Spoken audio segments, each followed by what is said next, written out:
నీ ప్రభుత్వమా, నీ డీజీపా, ఎవరు తీసుకుంటారని నేను అడుగుతా ఉన్నా. ఇంత దుర్మార్గమా?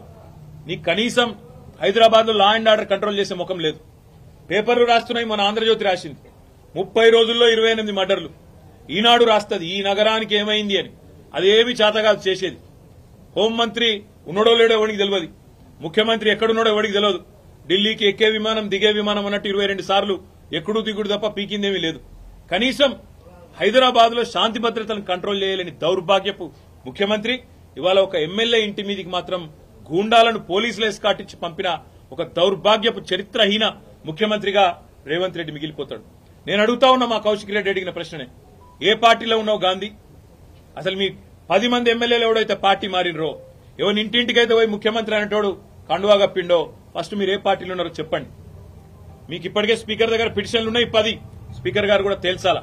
ఇవన్నీ కాదు, ఇవేమీ లేదు, మేము రైతు రుణమాఫీ మీద అడిగితే, లేదా వరద బాధితుల తరఫున ప్రశ్నిస్తే, లేదా రైతు బంధు ఎప్పుడేస్తావని అడిగితే, మహిళా సోదరిమణులకు 2500 ఎప్పుడు ఇస్తావని అడిగితే, లేదా పెన్షన్లు ఎప్పుడు పెంచుతావని అడిగితే, 100 రోజుల్లో గ్యారంటీలు అమలు చేస్తా అన్న సన్నాసి ఎక్కడ తెచ్చిండు ముఖ్యమంత్రి అని అడిగితే తట్టుకోలేక హెడ్లైన్ మేనేజ్మెంట్ కోసం, అటెన్షన్ డైవర్షన్ కోసం ఒక దిక్కు హైడ్రా అని హైడ్రామా, ఇంకో దిక్కు ఈ రకంగా ఎమ్మెల్యేల ఇంటి మీదకే గూండాలను పంపడం అంటే దీనికంటే సిగ్గుచేటు ఇంకొకటి ఉండదు.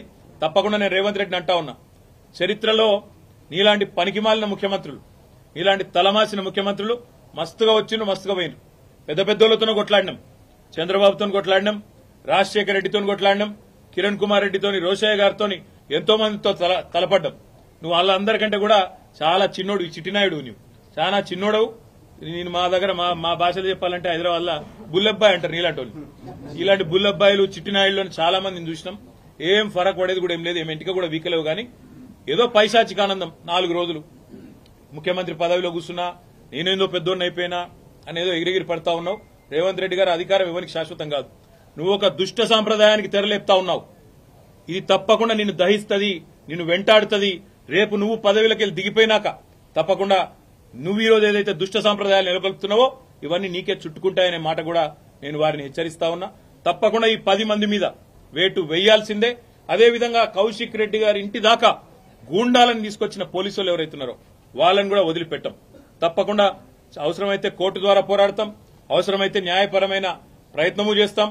డీజీపీ గారు కనుక స్పందించి ఇక్కడ ఏసీపీ సిఐ ఎవరైతే దగ్గర ఉండి మరి గూండాలను తీసుకొచ్చి గేటెడ్ కమ్యూనిటీ లోపలికి తీసుకొచ్చి ఎమ్మెల్యే ఇంటి మీద దాడి చేయించడానికి అన్ని రకాలుగా ఇక్కడ రంగం సిద్దం చేసినారో వాళ్ళని తప్పకుండా సస్పెండ్ చేయాలి, వాళ్ళ మీద చర్య తీసుకోవాలని చెప్పి కూడా నేను కోరుతా ఉన్నా.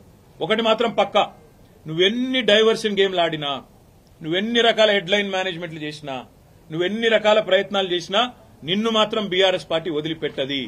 6 గ్యారంటీలు ఏమైనా అని అడుగుతూనే ఉంటాం. రైతు రుణమాఫీ ఎప్పుడు చేస్తామని అడుగుతూనే ఉంటాం.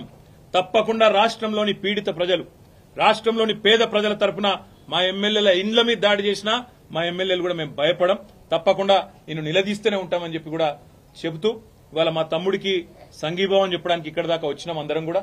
తప్పకుండా భవిష్యత్తులో కూడా ఏ ఒక్క నాయకుడు, ఏ ఒక్క కార్యకర్త మీద ఎక్కడ ఇలాంటి సంఘటన జరిగినా అందరం కూడా అందుబాటులో ఉంటాం, అందరం కూడా తప్పకుండా తరలి వస్తామని చెప్పి కూడా తెలియజేస్తూ, మొన్న ఇక్కడికి వచ్చిన హరీష్ రావు గారిని, మా గౌరవ సీనియర్ శాసనసభ్యులందరినీ కూడా తలకొండపల్లికి తీసుకుపోయి, ఇంకెక్కడెక్కడికో తీసుకుపోయి అష్టదిగ్బంధం చేసి ఎక్కడెక్కడికో తీసుకుపోదాం అనుకుంటే ఎక్కడికక్కడ ప్రజలు స్వచ్ఛందంగా వేలాదిగా ముఖ్యమంత్రి సొంత జిల్లాలోనే ప్రభుత్వానికి చుక్కలు చూపెట్టినారు. వేల మంది రోడ్ల మీదకి వచ్చినారు. అర్ధరాత్రి కూడా 10:30, 11 దాకా వేలాది మంది రోడ్ల మీదకి వచ్చి ఆ రోజు తలకొండపల్లి పోలీస్ స్టేషన్ కావచ్చు, లేదా కేశంపేట పోలీస్ స్టేషన్ కావచ్చు, ఎక్కడికక్కడ ఎదురు తిరిగి ఈ ప్రభుత్వానికి పాలమూరు పౌరుషం చూపెట్టినందుకు వారికి, అదేవిధంగా నిన్న ఒక్క అరికపూడి గాంధీని హౌస్ అరెస్ట్ చేస్తే పోతుండే కదా, దానికోసం నిన్న మొత్తం రాష్ట్రంలో వేలాది మంది బీఆర్ఎస్ కార్యకర్తలను హౌస్ అరెస్ట్ చేశారు. కానీ గాంధీకేమో ముంగట పోలీస్ ఎస్కాట్లు, మంచిగా బ్రహ్మాండంగా ఏసీపీలు, డీసీపీలు దగ్గరే ఉండి గూండాలను తీసుకొచ్చి ఇక్కడ దాడి చేపించారు. అక్కడ మాత్రం మొత్తం రాష్ట్రంలో వేలాది మంది మా కార్యకర్తల నాయకులను హౌస్ అరెస్ట్ చేయడం జరిగింది.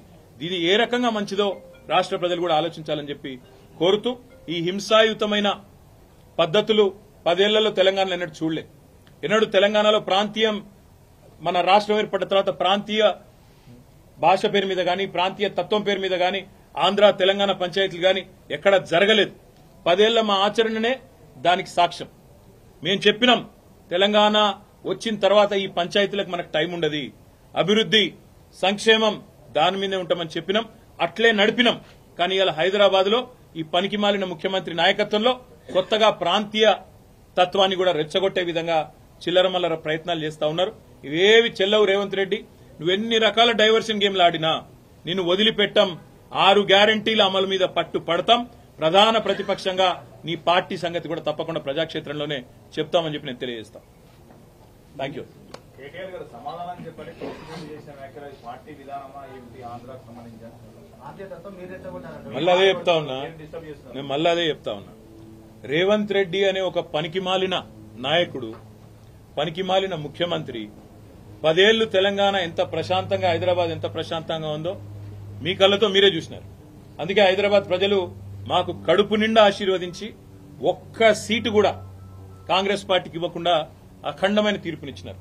ఇవాళ రేవంత్ రెడ్డి బాధ అంతా ఏంటంటే ఈ హైడ్రా పేరు మీద కూలగొట్టుడు, హైదరాబాద్ లో లేని పంచాయతీలు ఎగేసుడు. ఎందుకంటే ఒక్కటే కారణం, హైదరాబాద్ ప్రజల మీద రేవంత్ రెడ్డి పగబట్టిండు. నాకు ఒక్క ఓటేయలే, ఒక్క సీటు ఇయ్యలే, నన్ను పనికిమాలిన వాడని చెప్పి హైదరాబాద్ ప్రజలు భావించిండ్రు అని చెప్పి పగబట్టి ఇవాళ లేని పంచాయతీలు పెట్టి ఒక చిల్లరమల్లర ప్రయత్నం చేస్తా ఉన్నాడు. ఒకటి మాత్రం పక్కా, మేము ముందు చెప్పినాం, ఇప్పుడు కూడా చెప్తా ఉన్నాం, తప్పకుండా హైదరాబాద్ లో ఉన్న ప్రజలందరూ మావారే. కేసీఆర్ గారు ఈనాడు కాదు, తెలంగాణ రాకముందు చెప్పిండ్రు, తెలంగాణ వచ్చినాక చెప్పినారు. ఇక్కడ ఏ ప్రాంతీయ తత్వం గాని, ప్రాంతీయ ద్వేషం గాని, టీఆర్ఎస్ 10 ఏళ్ల అధికారంలో ఉంటే ఎన్నడూ ఒక చిన్న సంఘటన, ఒక చిన్న ఎఫ్ఐఆర్ గాని, ఒక చిన్న దాడి గాని, ఒక చిన్న ఘటన కూడా జరగలేదు ప్రాంతీయ తత్వం మీద. ఇప్పుడు కూడా ఉండదు, ఉండబోదు. తప్పకుండా మరి గాంధీ చేసిన వ్యాఖ్యలు కూడా ఒకసారి పరిశీలించాలని నేను కోరుతా ఉన్నా. కౌశిక్ రెడ్డి మీద నోటికొచ్చినట్టు బూతులు మాట్లాడడం, నోటికొచ్చినట్టు కౌశిక్ రెడ్డి గారి కుటుంబాన్ని తిట్టడం, బజారు భాష మాట్లాడడం, ఇదేనా రేవంత్ రెడ్డి నేర్పుతున్న సంస్కృతి అని చెప్పి కూడా నేను అడుగుతా ఉన్నా. తప్పకుండా మా పార్టీ పరంగా మాత్రం 100% ఈ ప్రభుత్వాన్ని మాత్రం వదిలిపెట్టాం. ప్రజలకిచ్చిన హామీలు తప్పకుండా నెరవేర్చేదాకా ఎంబడబడతాం అనే మాట మళ్ళీ ఒకసారి చెప్తాం. గాంధీ స్టిల్ బీఆర్ఎస్ లోనే ఉన్నా అంటున్నాడు. నేను కావాలా కౌశిక్ రెడ్డి కావాలా తెలుసుకోమంటున్నాను. దీన్ని కామెడీ అంటారు. ఎందుకంటే మీరు అడగడంలోనే కామెడీ. నేను చూసిన ఆయన నేను ఏదో సమావేశం పెడతా, మన్ను పెడతా అంటే విలేకరులే అడుగుతారు ఏ పార్టీ సమావేశం పెడతావు సార్. ఇప్పుడు కొంతమంది ఎట్లయిపోయారంటే రాజకీయాల్లో కమెడియన్స్ కంటే ఎక్కువ హాస్యాన్ని పండిస్తా ఉన్నారు. ఆయననే పెట్టుకుంటాడు, నేను చేరిన కాంగ్రెస్ లా అదేదో రేవంత్ రెడ్డి ఏదో పీకి పందిరేసిండు, హైదరాబాద్ లో ఏదో చేస్తాడు, నేను అందుకే అందులో చూస్తున్నా అన్నాడు. నేను అడుగుతున్నా గాంధీని, నువ్వు మొన్న ఎలక్షన్లు ఏం చెప్పినావు శేర్లింగంపల్లి ఓటర్లకు? 9,500 కోట్ల రూపాయలతో కేసీఆర్ గారు, కేటీఆర్ గారు హైదరాబాద్ అభివృద్ధి చేసిండు, మా శేర్లింగంపల్లి అభివృద్ధి చేసిండు, అందుకే ఓటు అడుగుతున్నా అన్నావు. మరి నేను అడుగుతున్నా గాంధీని, నువ్వే కదా కాంగ్రెస్ లో పోయినావు,